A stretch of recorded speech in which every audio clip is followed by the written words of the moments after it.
You are not in control. Not of the weather, not of other people, not of how your body ages, not of whether you'll be loved back. And yet you spend most of your life acting as if you are. You plan, you worry, you try to bend reality to your will, and when it doesn't bend, you break. This is the control paradox. The more you try to control what cannot be controlled, the more powerless you become. But here's the promise. By the end of this reflection, you will understand what you can actually change, and that understanding will set you free.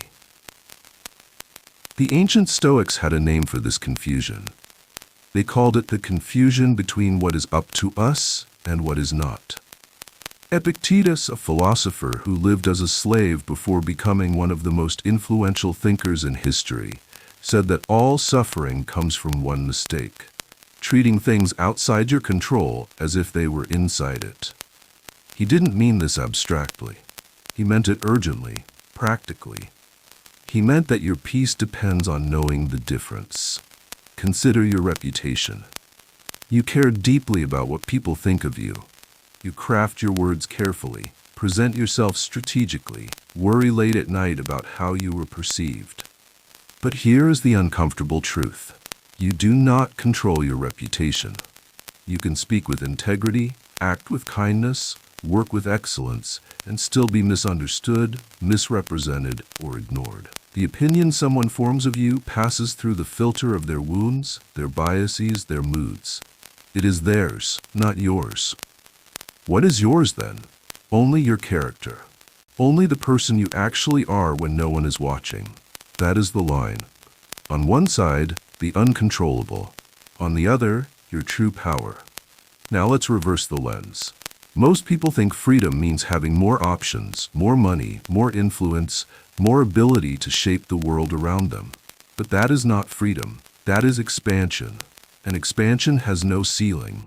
No matter how much you accumulate, there is always more to want, more to protect, more to lose. True freedom is not found in getting more.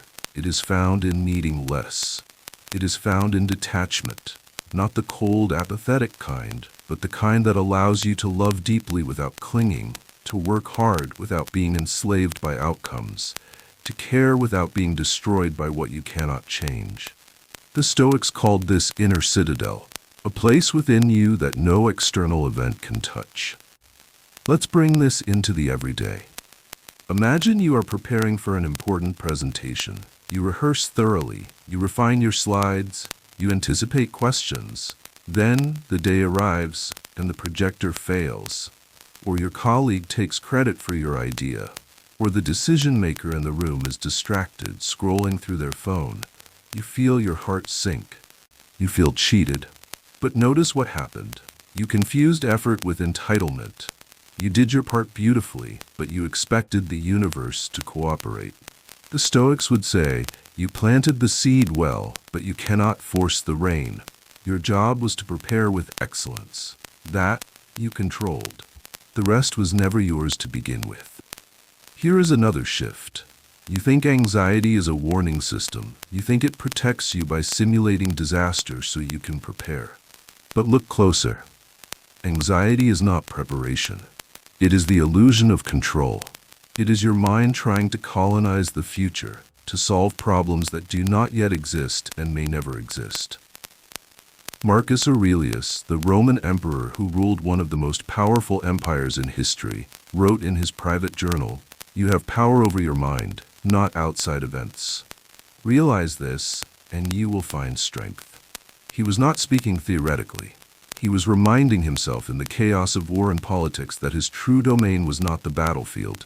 It was his own perception, his own response. That is where his power lived. So where does this leave you, practically? It leaves you with a simple but radical practice. Every time you feel disturbed, ask yourself, is this within my control? If the answer is no, then your task is acceptance. Not passive resignation, but active release. You let it go, not because you don't care, but because caring about what you cannot change is a form of self-harm.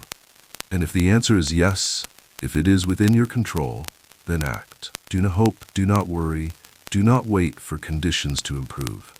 Act with whatever power you actually have, however small. Before we go further into what this means for your daily life, I want to pause here. If this way of thinking resonates with you, if it feels like a shift you've been searching for, consider subscribing to this channel.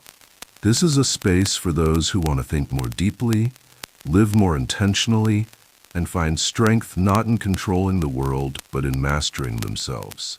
And if you have a thought, a question, or an experience related to what we're exploring, leave it in the comments. Real wisdom grows in conversation, not in silence. Now, let's continue. Here is the hardest part of the control paradox. You are also not in full control of yourself. You did not choose your genetics, your early childhood, the wiring of your brain, the culture you were born into. You do not control the thoughts that arise in your mind or the emotions that flood your body. And yet, this is where your only real power lies. Not in controlling the arising, but in controlling the response. Not in what happens within you, but in what you do with it.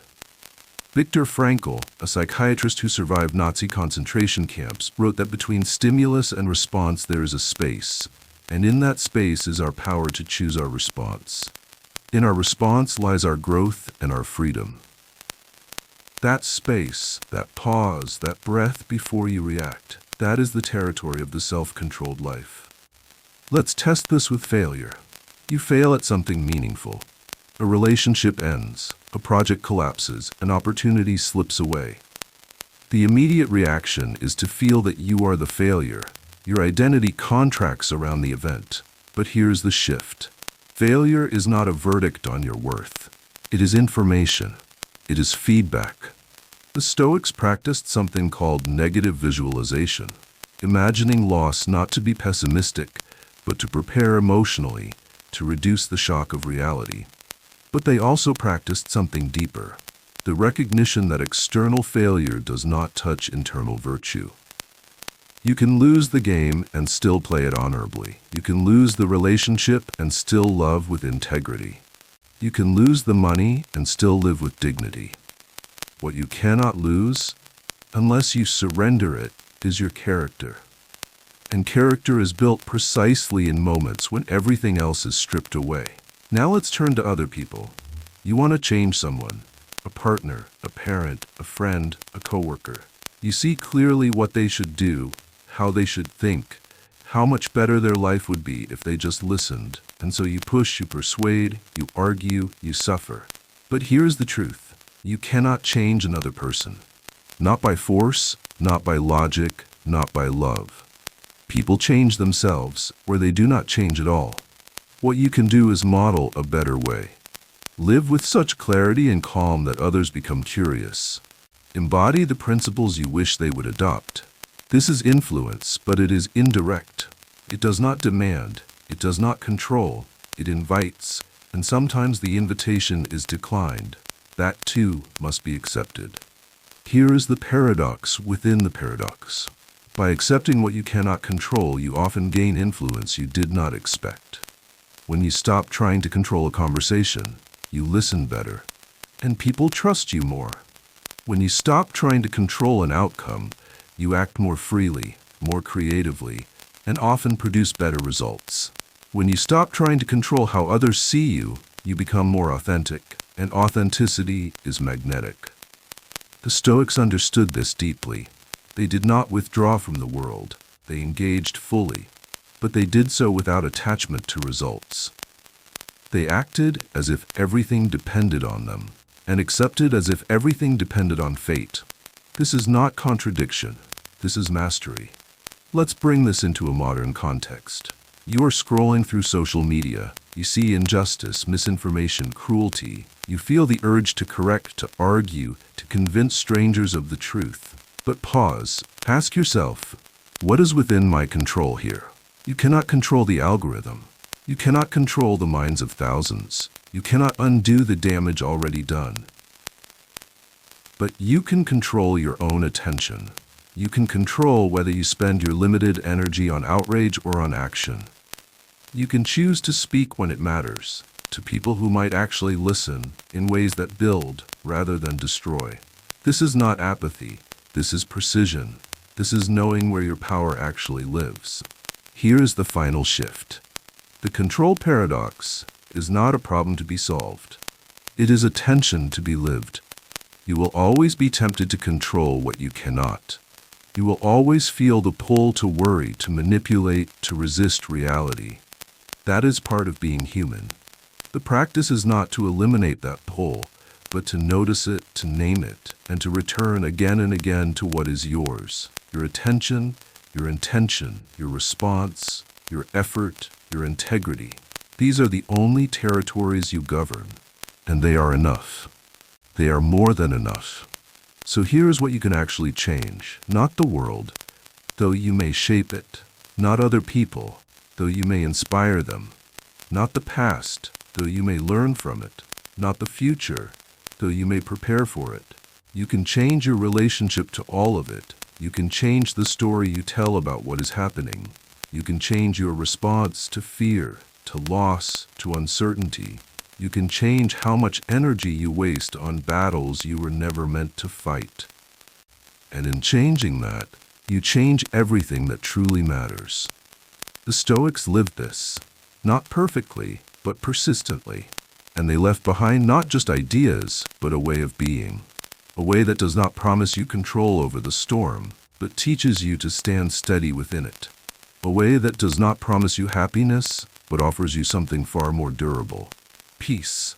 Not the peace of a life without trouble, but the peace of a mind that knows its own power. You are not in control, but you are not powerless.